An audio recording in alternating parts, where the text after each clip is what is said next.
Hola queridos amigos, bienvenidos a mi Story Channel. Hoy nos vamos a adentrar en un tema y unos personajes a los cuales mencionamos bastante en una serie de videos que hemos ido realizando, justamente porque son los protagonistas de esos escritos que hoy llamamos la Biblia o Antiguo Testamento, que son los escritos del Tanaj. Son esos individuos, personajes, por llamarlos de alguna manera, los cuales han sido analizados de modo filológico de muchas formas y que son traducidos en la Biblia como Dios, porque ni siquiera dioses se han unificado en un solo omnipotente, omnipresente Dios. Así que es difícil quitarse esa etiqueta que le han puesto a la Biblia como libro inspirado por un solo Dios, un Dios único y omnipotente, el cual siguen la mayoría de religiones que se basan en estos libros, estos escritos, para formar su teología. De manera que será muy interesante hablar de ellos porque pues no es que sepamos tanto. En realidad se ha hecho un esfuerzo muy grande por ocultar que son varios, que tienen distintas personalidades y que probablemente existieron en realidad como individuos de carne y hueso.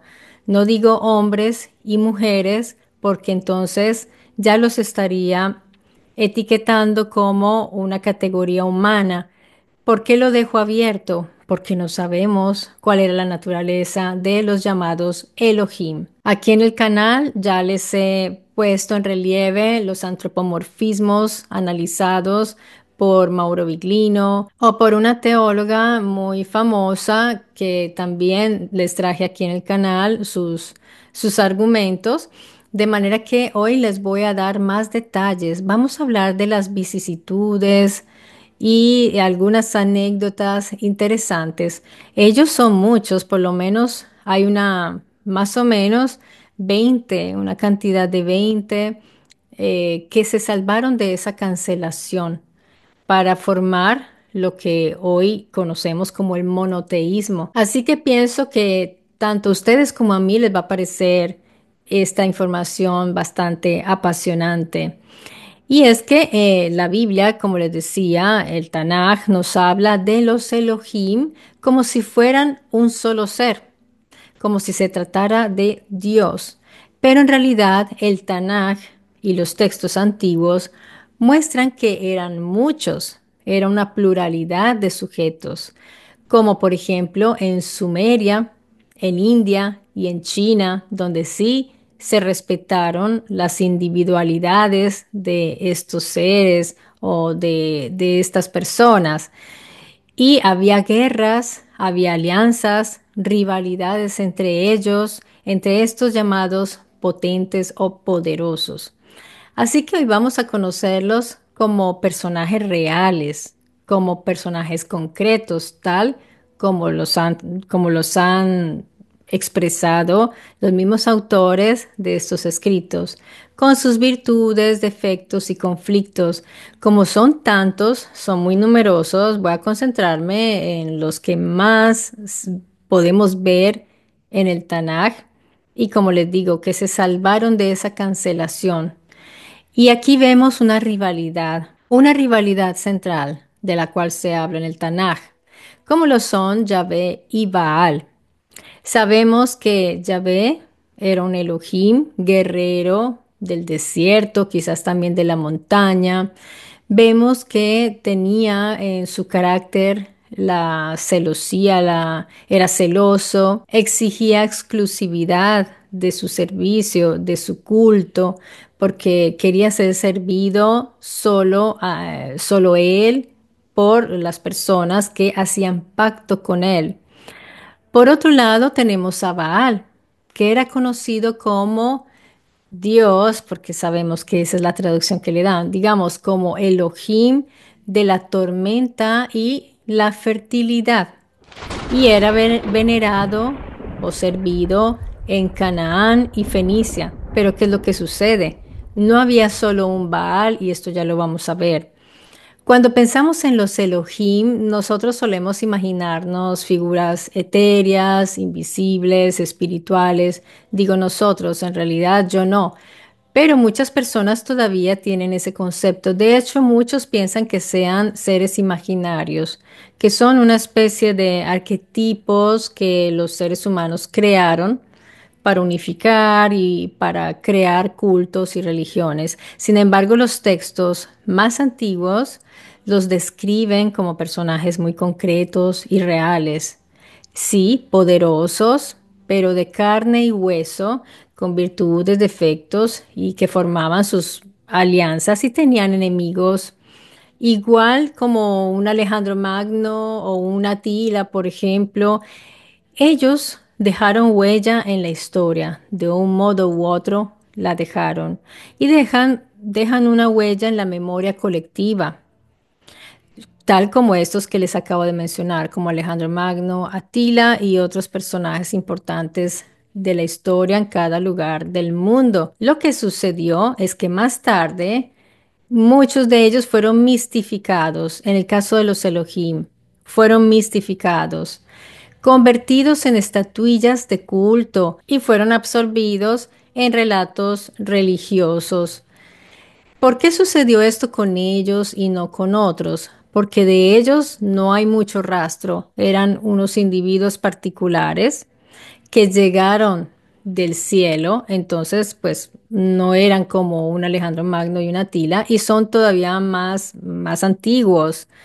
Así que por eso se va perdiendo en la neblina del mito, de las narraciones, y están allí como entre el mito y quizás la realidad, pero una realidad ya olvidada.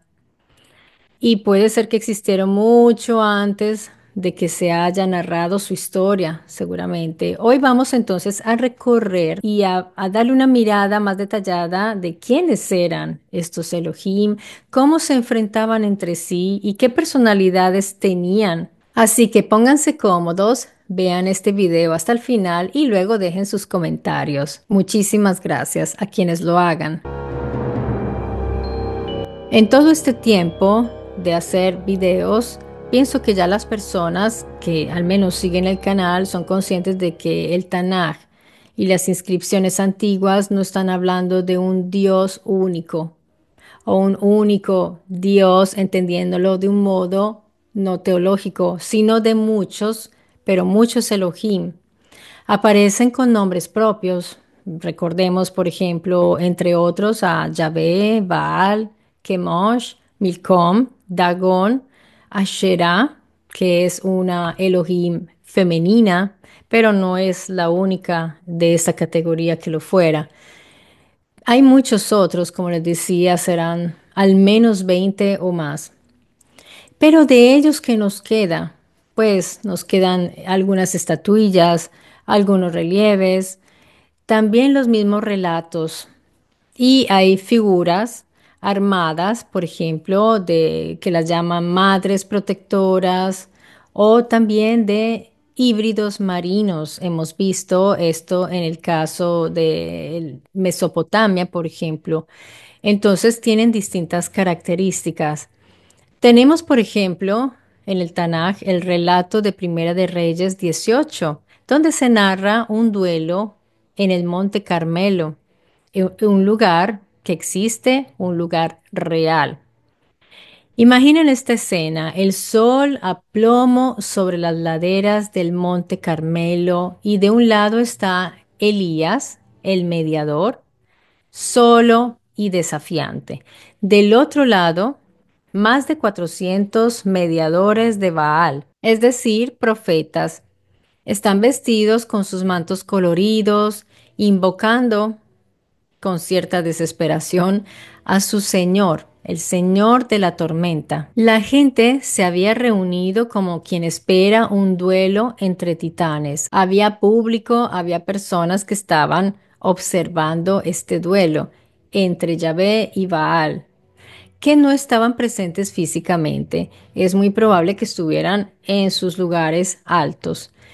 Entonces, ellos estaban ahí reunidos para ver quién tenía razón. ¿Tendría razón Yahvé, el Elohim del desierto, o Baal, el joven señor de la fertilidad. Aquí hay que hacer una aclaración porque en hebreo Baal significa señor, amo, dueño. No era un nombre propio y se aplicaba este título también a otros distintos Elohim. Y podemos decir que en cada ciudad o región había un Baal. Recordemos de nuevo, muchas veces asumimos como nombres cuando vemos ciertos términos en el Tanaj. Esto sucedió y hace poco lo vimos con Satán, etcétera. Aquí en este caso es Baal.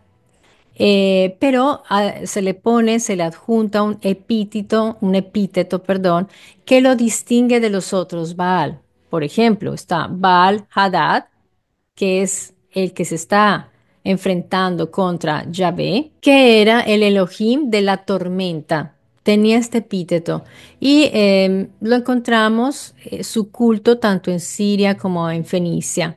Estaba también Baal Peor, que era el señor del monte Peor. Este era de Moab, o sea, lo seguían los moabitas y estaba asociado a ritos sexuales. Por eso, en distintas ocasiones, Mauro Biglino, nos ha contado que muchos israelitas se pasaban para allá porque como que lo pasaban muy bueno ahí en esos ritos y se pasaban al culto de Baal Peor. Luego tenemos a Baal Zebub, que significa Señor de las moscas, y se encuentra en Ecrón. Este es de los filisteos. Pero ¿por qué lo llamaban el Señor de las moscas? Esto es muy llamativo y bueno, hay una película con ese título bastante, a mí me gustó mucho esa película. Pero miren, el Señor de las Moscas no era un insulto, sino una forma de pedir protección contra esas plagas que arruinaban, por ejemplo, las cosechas y transmitían enfermedades. Entonces, es algo como lo que sucedía en Egipto, que existían llamados los señores, no los llamemos dioses, los señores protectores, porque de hecho ese dioses no existe en los escritos. Recordemos que ese término de Dios es Dios, no está en los escritos. Desafortunadamente lo estamos usando con mucha frecuencia porque cuando algo se vuelve una tradición es tan difícil de romper. Entonces, para que la gente entienda, a veces nos quedamos ahí, dioses, divinidades, pero yo siempre lo estoy recalcando porque nosotros tenemos que estar despiertos respecto a esto. Esto de dioses es un título que se da actualmente, es moderno después de los griegos.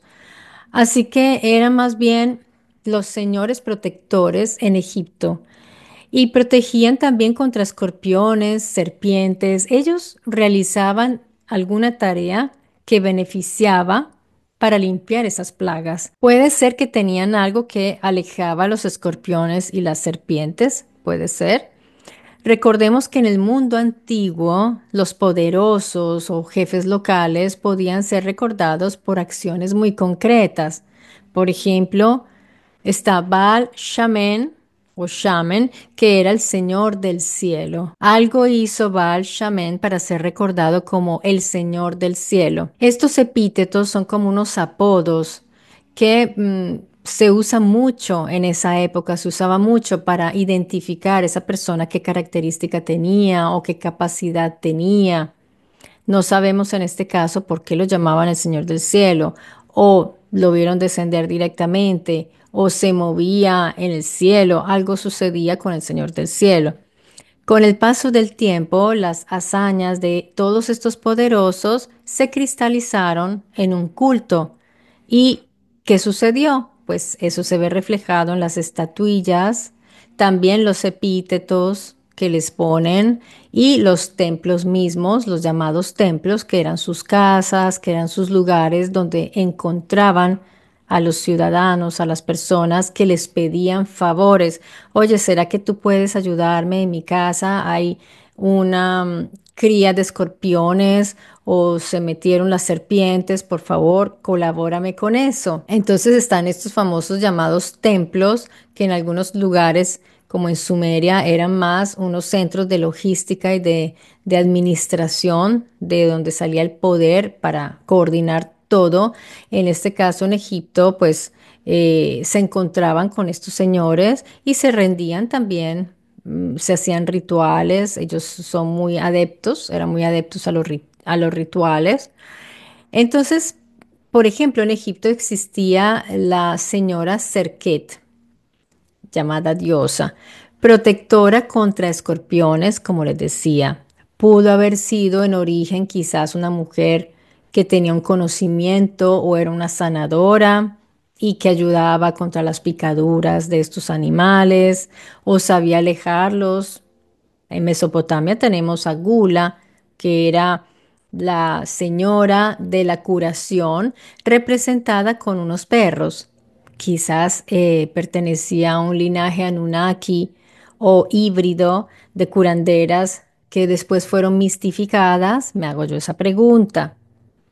Pues perfectamente podrían haber sido individuos concretos, todos estos individuos nombrados aquí, que pertenecían a categorías distintas como los Dingir y los Anunnaki, que para los historiadores son totalmente mitológicos y fantasiosos, que ofrecieron soluciones prácticas a su gente y fueron elevados al rango de divinidades protectoras. En nuestra historia hay millones de ejemplos, millones.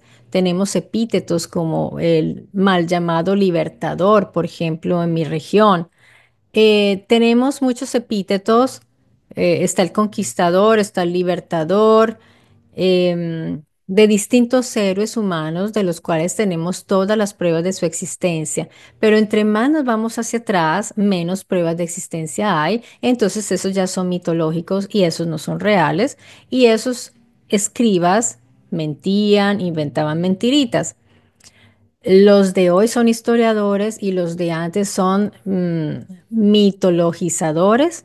Perdónenme, me acabo de inventar esa palabra, pero lo que hoy vemos como dios de las moscas o diosa del escorpión, entonces les decía, bien, pudieron haber comenzado con un sujeto real, esas historias, reconocido por sus capacidades específicas o sí, lo que hacía de salvar de peligros cotidianos o de curar. Entonces, después fueron mistificados y mitificados. En los relatos antiguos encontramos a los Elohim con nombres extrañísimos. Ya vimos el señor de las moscas, la señora o diosa del escorpión, la señora de la curación. Entonces, a primera vista, parecen títulos mitológicos, invenciones de una imaginación religiosa, porque todo después se vuelve religión. Pero si los miramos con otros ojos, vamos a descubrir que estamos frente a la memoria, a una memoria que después se fue deformando y se fueron desdibujando estos personajes concretos para luego convertirse en lo que hoy llamamos dioses. Lo mismo pudo ocurrir entonces con los Elohim. Algunos eran jefes guerreros que protegían ciudades y montañas. Otros eran sabios, o sea, podían tener conocimientos que hoy llamaríamos científicos, que enseñaban a cultivar, a curar también, a protegerse de insectos o de los venenos, porque ayudaban también a las personas. Todos ellos fueron recordados por su capacidad particular de salvar a los suyos, a sus protegidos, sus tutelados. Y así poco a poco sus nombres entonces se cargan de un aura de poder. Pero vemos por otro lado que los hebreos en sus escritos también tendían a ridiculizar a algunos de estos Elohim. Cambiaron sus nombres, lo que en origen pudo haber sido, por ejemplo, Baal Zebul, el Señor excelso, fue deformado a Baal Zebub, el señor de las moscas. Esto es una posibilidad porque parece que era frecuente que esto sucediera y esto no tiene nada de raro porque hemos visto que en la historia sucede esto cuando hay un vencedor. siempre hace ver a los vencidos como de manera humillante, como algo negativo o algo feo, bruto, etcétera. Así que no sabemos de toda la información que tenemos si haya sido al 100% así.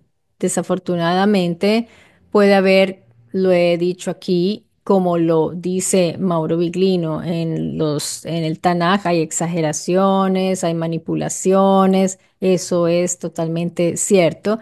Y yo lo he dicho también acá en el canal, porque ya poco a poco uno también se va dando cuenta de esto, con los análisis de los mismos exégetas, uno se da cuenta. Tenemos también lo que sucede con Astarte o con Chemosh, convertidos en símbolos de corrupción y abominación. Por eso es que no hay que tomar al 100% las historias como nos las están transmitiendo, porque cuando a mí me dicen, este es bueno, este es malo, ojo con eso, porque también hay manipulaciones de ese tipo en los escritos. Detrás de esas deformaciones, de todas maneras, lo cierto, lo que yo sí tengo la certeza es que había seres concretos. Otras personas no piensan así, es personal. En lo personal, pienso que se trataba de personas, personajes concretos, individuos concretos que en su momento habían sido venerados y fueron recordados también como bienhechores o como malhechores. Entonces, tengamos todo esto en cuenta, que en realidad no eran simples inventos religiosos, mitológicos, sino una huella de memoria, memoria colectiva que trataron de dejar plasmada para que no fuera olvidada. Son más bien los restos de un proceso en el que individuos que existieron y fueron reales, con sus saberes, su carisma o sus errores, sus defectos, fueron transformados ya después en unos íconos que hoy vemos, que son estas estatuillas. Recordemos que Alejandro Magno fue divinizado en vida y Atila también fue convertido en mito por sus enemigos. Pero esta divinización, ¿de qué viene? Viene de algo que se conoció en el pasado, que fueron estos seres llamados divinos, que eran distintos y se caracterizaban por unos poderes que demostraban, por algo que hacían que era distinto a las capacidades humanas. Así que Alejandro Magno fue visto como uno de ellos. Entonces retomemos aquí a estos dos contendientes que eran Yahvé contra Baal Hadad. Ambos tenían sus epítetos y Yahvé tenía tantos. Y entre esos Yahvé también tenía Señor de la Tormenta como Baal. Ambos eran señores de la tormenta. Entonces, era un verdadero choque de fuerza y poder cuando estos dos se encontraban. Yahvé es descrito como jinete de las nubes, por ejemplo. Recordemos estas nubes. Rokev ba Arabot está en Salmo 68:4, que son más bien que podrían tratarse de unos vehículos, ya que las nubes no producen sonidos, no tienen todos los efectos que producían estas famosas nubes y nadie puede montar nubes. Entonces, seguramente eran vehículos distintos, de distintos modelos que tenía Yahvé. Tenía armas que lanzaban rayos y truenos como proyectiles, y esto lo vemos en Salmo 18:14, donde dice, lanzó sus saetas y los dispersó.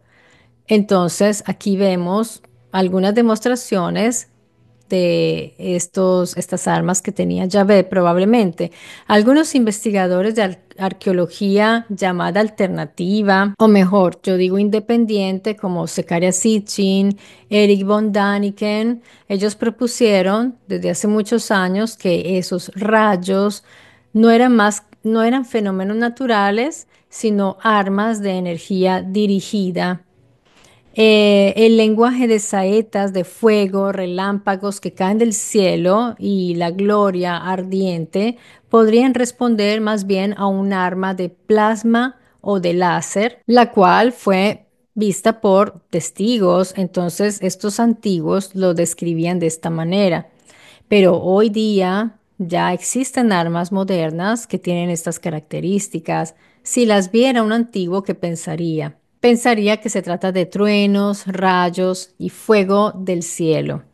Varios ejércitos, por ejemplo, de Estados Unidos, China, Israel, ellos ya han desarrollado sistemas que lanzan rayos invisibles o de luz intensa, capaces de destruir drones, misiles o causar quemaduras. Esto ya lo vemos hoy día. Y para un observador antiguo, pues estos serían seguramente unos poderes enormes de la naturaleza o sobrenaturales también. Un rayo de fuego que atraviesa el aire, por ejemplo. Pero aparte de las armas que estoy nombrando, que, por ejemplo, para una civilización muy avanzada serían hasta ridículas, porque usar armas climáticas, es decir, pueden manipular ya por ejemplo, existe el proyecto tipo HARP, donde hay manipulación del clima y también geológica, porque también pueden producir terremotos usando una serie de ondas. Por ejemplo, está la generación de lluvias, control de nubes, la alteración de la ionosfera. Esto ya se puede hacer en teoría o en práctica ya se está haciendo.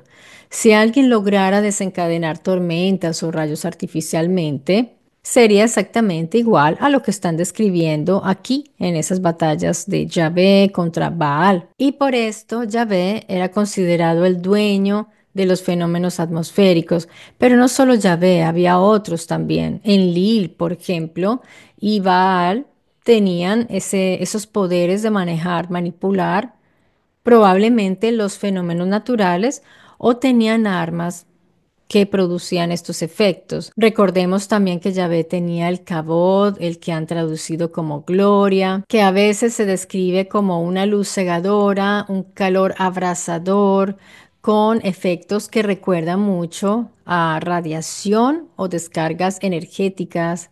Vemos en Salmo 68:17 también, donde dice que los carros de Yahvé son miriadas, millares de millares. Se habla también del Merkabot, que son los carros celestiales. También recordemos el Ruaj que a veces puede ser aire, puede ser respiración, porque tiene distintos usos esta misma palabra, distintos significados, pero muchas veces se trata de un vehículo que mueve también el aire, que transporta, porque el Ruaj lleva también a individuos de la Biblia donde se describe. Puede ser viento, puede ser también un arma, porque como arma es una onda de choque invisible. No es viento esto ya es, por ejemplo, es capaz de barrer poblaciones enteras, entonces ya no estamos hablando solo de un viento, aunque pues un huracán tiene ese poder, pero es más bien cuando se habla de este viento que sopló y derribó ejércitos o abría, por ejemplo, mares, pues no es descabellado pensar en algo similar como lo que podría ser como armas sónicas o ultrasónicas que pueden realizar estos efectos. En estos relatos el Ruaj no es solo aire, es un poder devastador y como es invisible, entonces pues ahí se habla de algo que no se ve como aire y es lo que se ha traducido erróneamente como espíritu, que es un concepto ya también volvemos a los griegos siempre. Así como Yahvé tenía su arsenal bastante impresionante, Baal-Hadad, el gran rival cananeo de Yahvé, también tenía su propio repertorio de armas y sus símbolos de poder. Lo sabemos gracias a los textos de Ugarit del siglo XIII, antes de la era común, de Ras Shamra, Siria, donde su figura está muy detallada. Por ejemplo, en los llamados poemas ugaríticos, Baal empuña rayos de fuego. Ojo, porque los llaman poemas para quitarle la seriedad de este asunto. Entonces, un poema realmente bélico sería, porque aquí lo llaman poema, ya con eso lo encuadran en algo como romántico, como algo imaginario. Baal empuña rayos de fuego descritos como: su rayo es de plata, su luz reluce como oro. El texto habla de un proyectil metálico luminoso que brilla como plata y oro. Esto encajaría muy bien con la descripción de un rayo láser, por ejemplo. Recordemos esos colores, o de un arma plasma que tiene colores que se pueden comparar a la plata por la luz blanca azulada, y un disparo energético que se puede comparar al oro por ese resplandor cálido que da el impacto. Modernamente, los láseres militares y los cañones de plasma experimental producen un efecto muy similar, que podrían describirse así románticamente. Por ejemplo, los láseres de combate, llamados Hell High Energy Laser, son usados hoy por Estados Unidos e Israel para derribar drones, y también las armas de plasma, los haces de partículas, todo esto puede ser descrito de esta manera. Ahora les cuento esta anécdota porque realmente es interesante cuando se prepara la batalla entre Yahvé y Baal, que no va a ser un encuentro directo entre ellos dos. Ellos usan a sus mediadores para sus juegos, porque esto es casi un juego, a mí me parece. Usan a estos humanos para ellos mostrar su superioridad tecnológica. Por ejemplo, en el caso este, donde están los profetas, o más bien mediadores de Yahvé y los de Baal, cada uno debía encender con fuego el sacrificio preparado. O sea, Yahvé tenía que encender su fuego en su sacrificio y Baal tendría que encender el suyo. Entonces es un contest para ver quién es más poderoso que quién. Pero en ese contest o confrontación, Baal fracasa. No responde a sus sacerdotes. Yahvé desata en cambio un fuego del cielo que consume hasta el altar. O sea, él se lució. ¿El resultado cuál fue? Yahvé se impone públicamente porque refuerza su poder, y los mediadores de Baal, los pobrecitos mediadores de Baal que no tienen la culpa, fueron ejecutados. Entonces, ¿hay crueldad? Sí, hay crueldad aquí. Porque como sucede hoy, los gobernantes no van ellos al combate, no exponen ellos su piel. Ellos mandan a los pobres jovencitos al campo de batalla, como sucede en todas las guerras que estamos viendo hoy. Estos pobres muchachos van ahí a morir, y ellos como si nada, ellos ni un rasguño, pues estos hacían exactamente lo mismo. Es que nosotros aprendimos de ellos. Entonces miren que Elías se burla porque dice: "Ja, quizás está durmiendo o de viaje o está pensando". Miren, esta frase a mí me parece que dice muchísimo sobre la situación y sobre el mismo Baal, y les voy a dar un caso análogo real de hoy, y no les voy a dar el nombre de ese gobernante, pero cuando se los diga ustedes van a saber quién es. Miren que esa ironía está encubriendo, o está revelando mejor, que quizás hubo un problema ahí técnico, quizás. Miren, yo les voy a decir lo que veo en esta situación, y es que para mí Baal era un Elohim que poco interés tenía en los suyos, porque se ve en su historia, se ve que él solía como abandonarlos. Él llegaba, los alebrestaba y después se desaparecía. Y sucedió exactamente esto aquí. Le valía cinco, como decimos en Colombia, le valía 5 centavos su gente. Yahvé podía hacer lo que fuera, pero Yahvé estaba en la jugada. Yahvé estaba ahí encima, era celoso, él hacía pactos. Baal, qué pactos ni qué nada. Baal le gustaba como pasarlo bien y hacer desorden, y a veces de pronto estaba de mal humor y hacía sus manifestaciones pues de poder, pero porque él también tenía sus trucos, también tenía sus armas y sus maneras de hacer las cosas. Pero fíjense bien en lo que sucede aquí, y luego les voy a dar más detalles de esa situación, porque es muy terra a tierra. Resulta que en Primera de Reyes 18:33 al 35 dice, Elías preparó la leña, cortó el novillo en pedazos y lo puso sobre la leña. Luego dice, llenen 4 cántaros de agua y viértanlas sobre el holocausto y sobre la leña. Y dijo, háganlo otra vez. Luego dijo, háganlo por tercera vez, porque para ellos, para los hebreos y los judíos, es muy importante los números, tienen muchos significados. Y el 3 es énfasis, o sea, hacer algo con énfasis. El agua corría alrededor del altar. Imagínense ese agua alrededor del altar. El agua también llenó la zanja. Entonces, es muy impactante porque el agua se supone que es la antítesis del fuego. Ahora yo me imagino todos con la boca abierta viendo que este señor llenaba todo de agua, decían, ¿cómo así? O sea, si ese Elohim llena de fuego eso es porque es realmente muy potente, muy poderoso.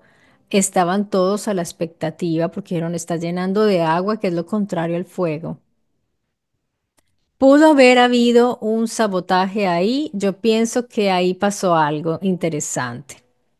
Porque Baal, cada Elohim tenía sus métodos para producir sus efectos.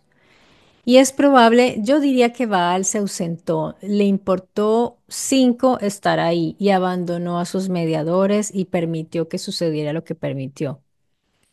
Porque Baal tenía los mismos métodos de Yahvé, porque él conocía muy bien el efecto del agua, del rayo, del trueno. Entonces, ¿por qué Elías llenaría de agua la zanja? Pues el agua, sobre todo con sales minerales como las que abundaban en Canaán, es un excelente conductor eléctrico.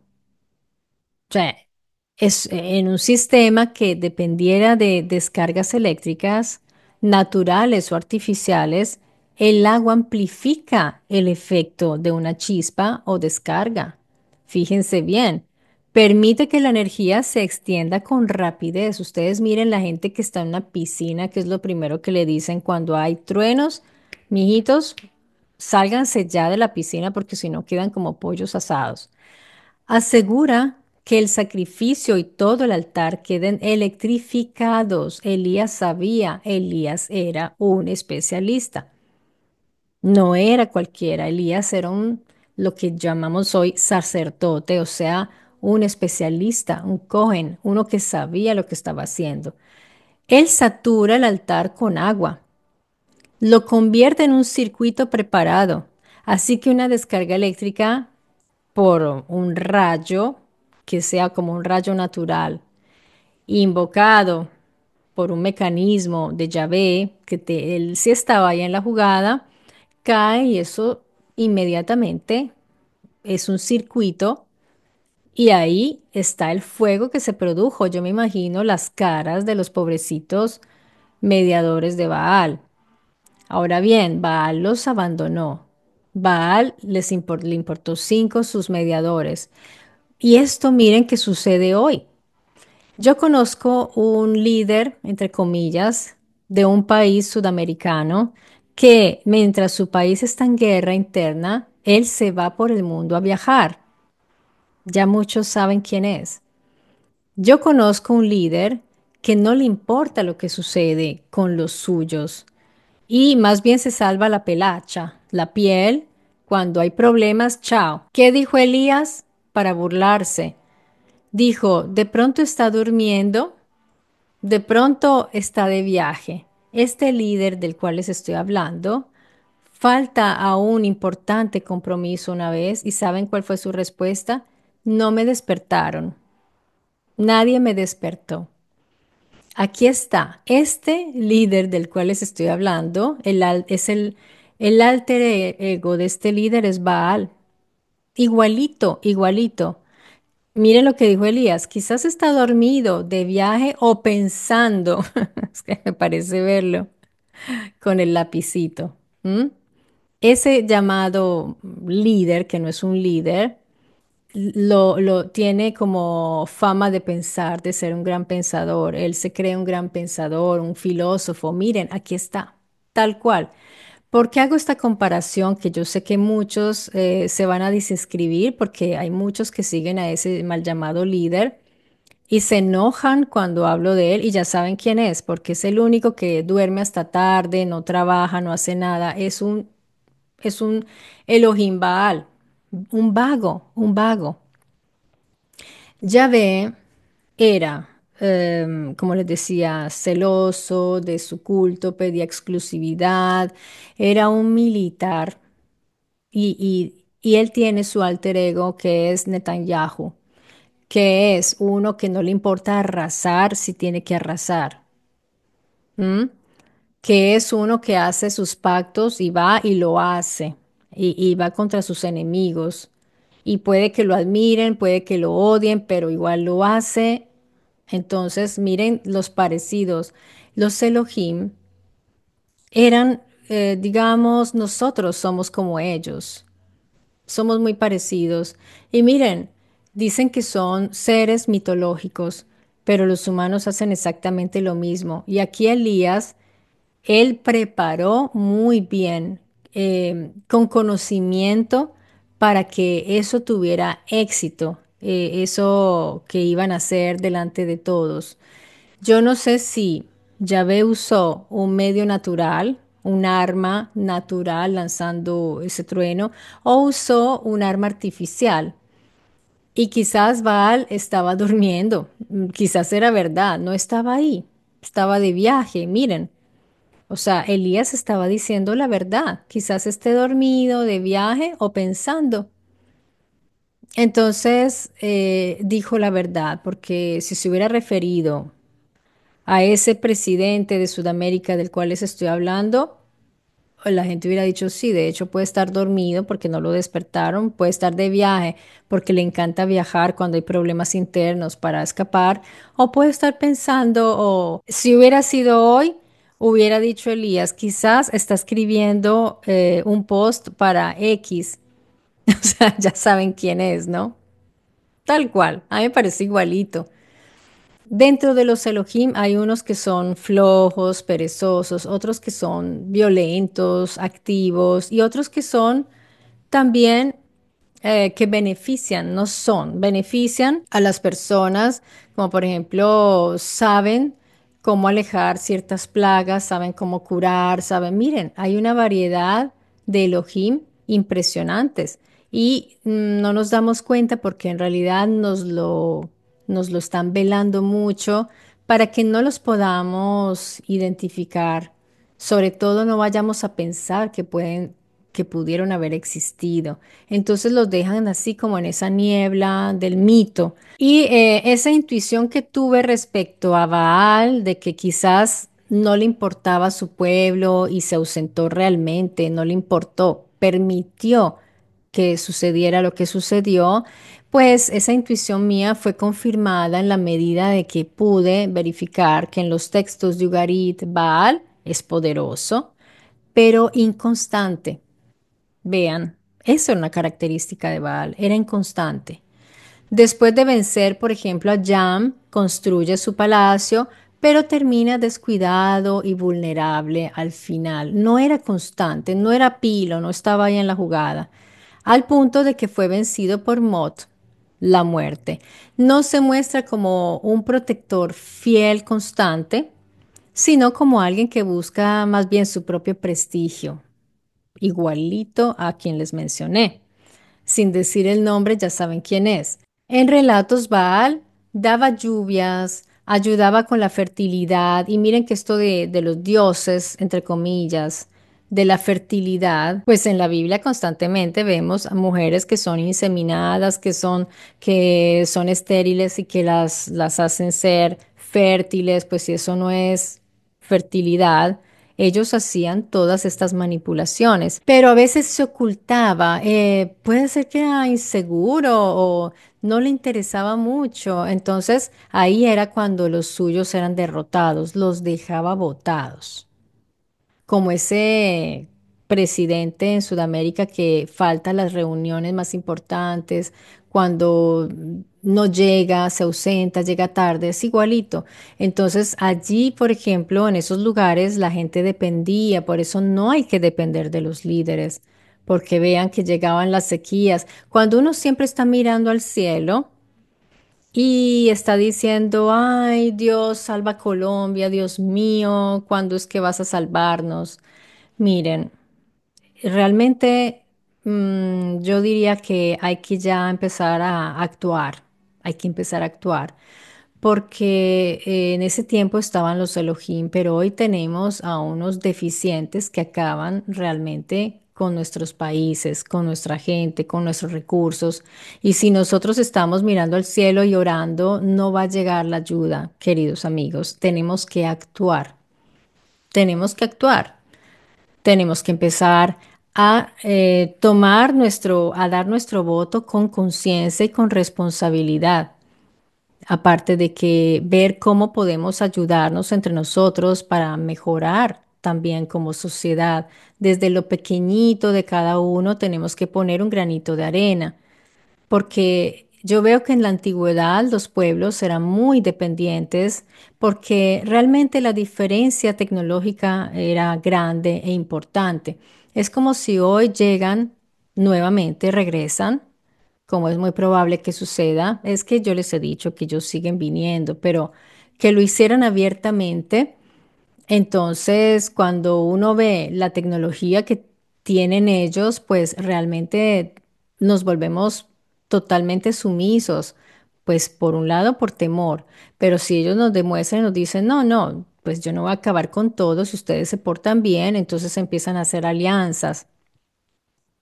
Y empiezan a dar también beneficios porque ellos entienden que son menos en número que nosotros y que igual nosotros pues también de alguna manera podemos algún modo defendernos.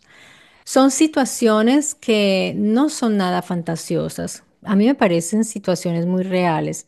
Interesante ese experimento de ese combate, entre comillas, ese enfrentamiento entre Yahvé y Baal porque sí se ve esa diferencia.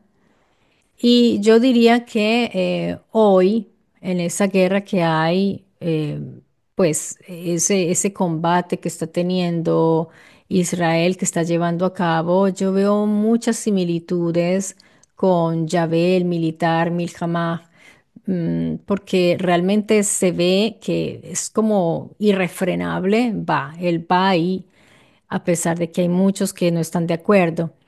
Pero se hace también propaganda de lado y lado, porque yo veo la propaganda que hacen los unos y los otros para justificar sus actos o para ser víctimas o para hacer ver que realmente tenían que hacer lo que hicieron, de ambos lados, porque yo veo que están invirtiendo en mucha propaganda. Se abren cada vez más canales que hablan de uno o del otro porque son los dos que están haciendo. Hay en este momento, amigos, una guerra mediática fuertísima. Entonces, es importante la opinión de los demás. Es muy importante porque si no, no invertían en todos estos canales de youtubers que hablan de uno o del otro, limpiando la imagen de uno o del otro. Cada uno tiene sus razones, cada uno, pero nosotros somos los espectadores, tal como lo eran estas personas en el monte, allí Carmelo, durante la batalla de demostración de poder entre Yahvé y Baal, que nosotros realmente, ellos sí necesitan de nuestra opinión, necesitan de alguna manera que nosotros creamos en ellos o en los otros o en los unos o en los otros. Se nota que sí se necesita un consenso para hacer ciertas cosas. De otra manera lo hacían y ya. Pero necesitan del consenso de nosotros. Por eso yo no tomo posición a favor de ninguno, porque me siento manipulada de los unos y de los otros. Cada vez que veo que YouTube me propone un video donde muestran algo trágico del uno o del otro, trato de evitarlo porque en realidad es eso lo que nos están mandando precisamente para producir emociones en nosotros y para que nosotros tomemos posiciones. Yo tengo clara mi posición porque todos en algún momento la tendremos que tener. Yo ya se las he compartido.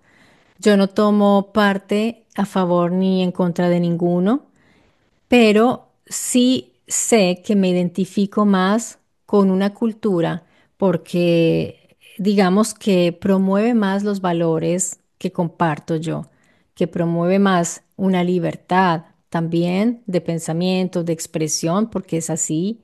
Yo me inclino más hacia eso que hacia una prohibición o a una teocracia, hacia un gobierno impositivo donde yo tenga que ir con falda larga y la cabeza cubierta. Yo eso no lo comparto, o donde yo tenga que quitarle la vida a una persona porque no es fiel a lo que yo creo.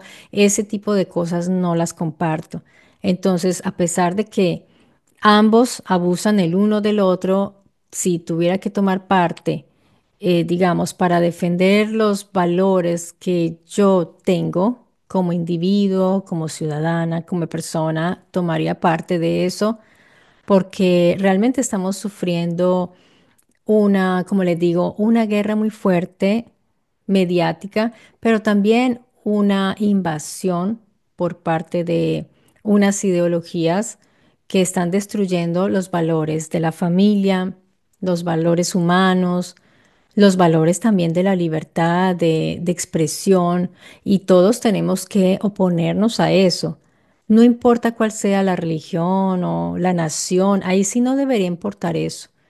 Deberíamos estar todos del lado de la libertad, de, de la unidad familiar, del respeto. Eso es lo que tenemos que defender. Y el que violente eso, pues no debería tener nuestro voto de favor. Y en este tipo de guerras que estamos viendo, desafortunadamente, las naciones envueltas se están agrediendo y están atropellando los derechos humanos de un lado y de otro, porque ya se agreden. Así que la gente que empieza a hacerle como la barra a uno o al otro no se dan cuenta que son los tontos útiles que están allí aumentando todavía más esa tensión y esos conflictos, y que muchas veces la gente ni siquiera está informada de cuál es la historia de esos territorios para al menos comprender por qué están en guerra, por qué se odian y por qué se agreden. Nosotros somos externos, de manera que opinar también es delicado porque los que saben y están muy, muy informados, pues opinan, pero también veo que hasta esos toman sus posiciones. Entonces yo estoy muy en mi, digamos, en mi ángulo de no meterme a defender ni al uno ni al otro. Con esto, amigos, pues los dejo con esta reflexión personal porque son mis ideas personales, así que bien pueden rechazarlas porque si no están de acuerdo, simplemente quería compartirlas con ustedes. Quizás alguien pueda estar de acuerdo, otros no, pero tenemos nuestro criterio y eso es lo importante. Les mando un gran abrazo, amigos. Gracias por quedarse hasta aquí y nos vemos muy pronto en mi Story Channel para continuar profundizando sobre esos temas. Cuídense mucho.